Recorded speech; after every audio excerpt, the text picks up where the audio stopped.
2, and 1, and go. Hi there, welcome back to the second part of our video on threats and promises. And the first part we covered the kind of dysfunctional but very understandable way of doing that. He says rhetoric in a different way. He says rhetoric, and I think actually his pronunciation is right. Of course. We should go into, you do potato, we do potato, should we at that point? Yeah. But the point we're making there is that it's really understandable the way you're going about things. Yeah. But if you're not careful, you set up something that becomes white noise to your drinker, and they pay less and less attention to this distress call that's coming out of you for yourself and for your family. So I suppose the question is then, if we're going to put aside threats and promises, what is the functional way of getting your needs met and getting to the point where we can have a healthy conversation? So I suppose we're talking about interventions and boundaries in a way, aren't we, and goals? Well, really, I mean, I'd see this as there are two aspects to this, or two approaches to this. And one is sort of head on, you know, the intervention sort of, the one we talk about in the website where you. And the other one, I think, is more stealth. Oh, that's interesting. So what does that mean? Yeah. Well, it's going back to, we used an analogy in the book a way back, and we talked about the dance. And at this moment in time, the drinker is leading the dance, you know? So you're kind of having to fall into, you know, his or her steps, you know? And the intervention is that, you know, slowly but surely you start to lead the dance. You change it. You change the parameters. Now, okay, one of the things that you often say to me is that I'm a behaviourist. Yes. You know, and what a behaviourist would say is that behaviour is kind of, is reinforced, or, you know, by the parameters that are around about it, by the outcomes, by how somebody else reacts to it, by, you know, so if somebody starts to react in a different way, then it starts to change those parameters. For example, you know, say one of the things is that drunks love company. They love to go, and tell these stories that they've told you 100 times before, you know, and they want you sitting there as an audience. Yeah. And, you know, and that kind of reinforces that behaviour, you know. So if instead you decide, no, actually, you know, if you're getting drunk, I'm going into another room. Because I want to read a book, I want to listen to music, I don't want to listen to you, you know, I want to watch the TV, I'm going to go into another room. Then, you know, there's not the same enjoyment. And that in itself is an intervention. We do flag this up quite a lot, because I think hanging around watching behaviour that really you find distressing, and that's a lot of what goes on. Yeah. I mean, we suggest that when you decide to do it, that you tell your drinker what's going on. Absolutely. Otherwise it can be a bit inflammatory. Not when they're drunk. No, definitely beforehand. not. Yeah. Beforehand. Or whenever. If you're going to get drunk tonight, then I'm going into the other room. Yeah. Rather than, you know, halfway through it saying, no, I'm off into the other room, because that's difficult. Yeah, and that's not a threat. That's a boundary. Yeah, very healthy boundary. It's a kind of stealth one, because it's not a head-on. You know, it's not you need to change. This is just no. You can do what you like. I'm going to go off and do what I like. So could we say then that it's a healthy boundary and quite a significant intervention? It's both. That's true. It's both. Yes. Okay. But again, it's not saying you need to change your behaviour. What you're saying is I'm changing mine. Yeah. According to what you are doing. You know, if you're sober, then I want to sit here. If you're not sober, then I'm doing. I think I've observed, and people have fed back to me, two behaviours have gone in the drunk. One, they're disappointed because they like talking to you. The other is they're quite shocked. It can be very shocking for the drunk. Because it's a very visible and very physical way, and it can be very powerful. Yeah, and the other thing that you used to do was you would turn the drunken days into happy days with uni kids. Yeah, we do. We have various things that we would do, but the thing is, our kids were very bright and got hold of this and used to milk it for what it's worth. But we would make it fun. and we go off and do something. We go out and, you know, I don't know that my kids would say it was fun because they were aware of the agenda, but certainly we'd go out The other day out. often get Yeah. game out of it, you know, 'cause I love gaming, and you know, Yeah. so we tried to do alternative kind of stuff. Yeah. And again, that's an intervention and a boundary rather than you're hurting our kids and making them awful, you know. So Yeah. don't hear that in any way as a scorn. Again, that's the drinker that makes their choice, and you're saying, right, fine, you've made the choice, but I'm making a different one. Yeah. And the different one is that I'm off to have a day at the beach, a day at the, you know, the cinema, a day at the, whatever. Yeah. Something else Yeah. entirely. So these are more stealth ones. You Yeah. know, these are about changing your behaviour and changing the parameters of the drinking. And the other one type of intervention is more kind of, you know, the sort of head on. You know, the classic one is what you see, the kind of cliche. You know, that you see in the TV often these days. You know, the whole family get and professional all sit round and say, you know, you need to change your drinking. You know, we love you, but yeah, etc. You know, and everybody has their say, and it becomes a very formal event.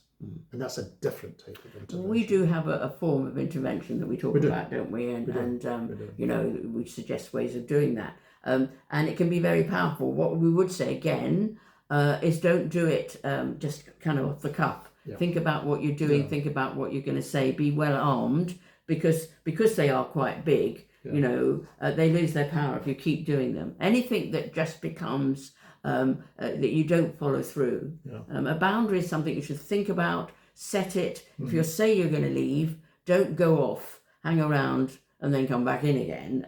You know, because that's not going to achieve anything. You know. No, that's, oh, there she goes again. Yeah. You know, oh, there he goes again. You know, oh, it's that again. You know. Journey towards really healthy interventions, okay? Know your subject matter. I can't say this, you know. We do say certain things over and over again, partly because we know people come very tired and exhausted and they can't take very much in, and partly because reinforcing certain things, you know, if you're in a stress situation, you can forget a lot of the stuff that you should be remembering. So some things we say over and over again. And over again, I say, know your subject matter. And part of that is knowing what's not working. Absolutely. You know, I mean, it's a bit like, you know, you've got a screw and you've got a hammer and you're trying to batter the screw in, but it doesn't really work, you know. You need a screwdriver. Yeah. And some things that you will be doing as a drinker, you know, hunting for bottles, etc., you know, these things don't work. They just don't work. So knowing that for a start helps, you know. We've done a couple of videos, I think, somewhere about the whole thing about hunting for bottles. I've been a bottle hunter, so really get why you do it. But it doesn't actually change the dance. It doesn't change the dance at all. You know, we just find new and more exciting places to put them. You know. Yes. Okay. Just if you're wondering what to do, very quickly, what we say at this point is I just got to the point where I thought if he sounds like he's drinking and he looks like he's drinking, I'm going to treat it as if he's drinking. And again, I said that very clearly to my husband. You know, that's how I'm going to behave. So I stopped it and just you know, believed my eyes and my ears. You don't need the confirmation. No, you don't. Usually, no. You don't need a breathalyzer. You can usually tell. Yeah. In fact, you usually smell. Yeah. So get to know your subject matter, understand the 4 Ps in particular. They are absolutely vital. Yeah. Manage your expectations. Now, say a little bit about this. Well, the expectations of, you know, as if what can you expect from your sort of intervention? Can you expect, you know, if you are, for example, the example that we used of, you know, they get drunk in front of the TV and you take yourself away and you're going to expect them to not drink. I don't think it's going to happen. But it's going towards it. It's like, it's a deposit in the bank towards, you know, them changing. Yeah, that's a good way of putting it. That really is what's happening here. So you're not going to see this, and it's like, oh, you went away and left me, right? Okay, you know, I won't drink ever again. That's probably not going to happen there and then. You might have to do this for quite a long time and various other things. And so manage your expectations that, you know, you know, one small intervention is not going to work. You need a kind of, it's a bit like the scales. Yeah. You have to keep putting things on one side of the scale so that it starts to balance and then eventually goes down. Yeah. So it's going to take time. Yeah. So that's, And remember, caring for yourself is vital on this journey because you need energy and strength yeah, and well-being yourself to be able to do that with a modicum of detachment. Yeah. Set realistic and wise boundaries. Yeah. Again, don't do the big ones. They might feel very satisfactory, but they're often the hardest ones to achieve. Watch things like next time you drink, I'll tell your boss. Not because maybe that should be what you should do, but there will be a rebound for that, and you might end up with your family in a really difficult position. Yeah, I mean, the boundaries are really sort of, if you do, then I will. For example, the one that we keep getting back to is, your dinner's in the dog. If you're not here, if you're staying in the pub till 9 o'clock at night, then forget it. I'll put the dinner on the table at 6. If you're not there, as I said, your dinner's in the dog. If you're going to a party and you know that he's going to get drunk at the party or she's going to get drunk at the party, say, well, I'm going home at such and such a time. It's up to you what you do. Okay, so these are boundaries, and again, not all at once. Don't come out with 10 at once. Just gradually taking the ground from under the drinker's feet, really. And then finally, set achievable goals. Yes. If you're expecting them to change, reduce their drinking or, reduce the days that they drink or reduce, make it something that's achievable for them. If they are actually dependent on alcohol to say, I want you to stop sort of now, then it's probably not going to happen, so the goals need to be achievable. If they're fairly small goals, then people can generally achieve them. If they seem really too high, it can actually be counterproductive. I think just finally, with thinking about an analogy like walking, you don't hop when you walk. What you do is, without thinking, you make sure that the ground that you're going to put your weight in exists and is secure.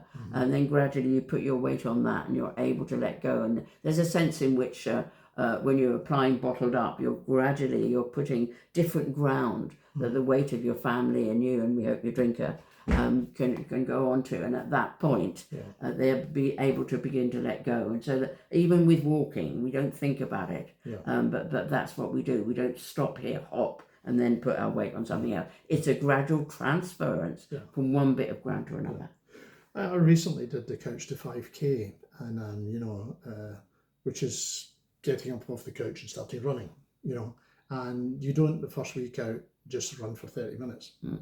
That's the last week, that you run for 30 minutes. The first week, it's just impossible to do in the first week. You run for a minute, walk for a minute, and that's the way you're done. And eventually you build up to it. And it's the same with this. Do something which is achievable. Look at goals that they can actually do. It's small steps. And it's, then you're more encouraged if you do it just a little bit. Even if, you come to a situation and they're drinking and you decide not to shout at them, that's a huge step forward. It really is, because you're not letting them, jerk your chain like you sometimes do. I understand why you shout, but usually at the end of it you just feel worse and they don't stop drinking. So these are boundaries that you're putting down within yourself, and everyone is really, really important, whether it's your life that you're taking back or his or her or their life. We're sorry if we don't use lots of pronouns yet. I think we've been doing these for a very long time. We're not meaning to be disrespectful in any way. It's just we need to be able to flow in our speech. But however you define yourself, we're happy with that. So we're not making any statement about where we are or what goes on in us. The last thing, and I'm adding an extra one on here, and that's be aware of your victories. Look for your successes all the time. Don't minimize them. If you see success, glory in it. Enjoy it. Because it's a step in the right direction. And as we've said time and time again, this takes time. It takes time. It takes persistence. But don't be disheartened, because this isn't, drinking, not drinking. It doesn't work like that. There's lots of steps in between. And we hope to be with you all the way on your journey. Yes. So thank you so much for listening, and we'll talk to you again soon. Bye-bye. Okay. Bye. And out.